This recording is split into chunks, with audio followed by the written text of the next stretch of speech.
দেখছো মা কত সুন্দর হয়েছে না আমার জায়গাটা? হ্যাঁ জায়গাটা তো ভালো হয়েছে, কিন্তু এরকম হাত দিয়ে রাখতে হবে। আর যে এবারে ছাড়িয়ে দিবা আপু এবার আমার জন্য একটা গিফট নিয়ে এসেছি। কি গিফট এনেছো তুমি আমার জন্য?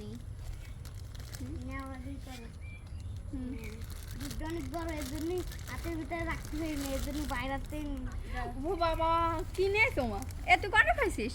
আম্মু আনছে, তারপরে আমি আম্মুর কাছ থেকে নিয়ে আমি চুড়ি আনছে দেখেন, মাশাআল্লাহ কত সুন্দর সুন্দর চুড়ি নিয়ে আসছে। কোনটা আনছে জানো? কানতে গয়না বাড়ি ফেসবুক পেজ থেকে আনছি। তাই হ্যাঁ অর্ডার দিলা তোমার জন্য। কিভাবে তুমি? ওইটা দিছি, তোমার পছন্দ হয়েছে? হ্যাঁ সুন্দর হয়েছে আর চুড়ি। যদি সবাই নিতে চায় তাহলে সেইটুক তুমি কয়ে দাও, আমি তার পারি না। যারা নেবেন তারা অবশ্যই হচ্ছে আপুর পেজটা ভিজিট করবেন, আমাদের ক্যাপশনে দেওয়া থাকবে। আর এই যে নাম্বারও দিয়ে দিলাম, সরাসরি যোগাযোগ করে নেবেন নাকি আব্দুর রহমান? তুমিও কয়ে দাও, সরাসরি যোগাযোগ করে নেবেন। আমার আপুর জন্য আনছি, আপনারা আপনার বোনের জন্য নেবেন। হ্যাঁ হ্যাঁ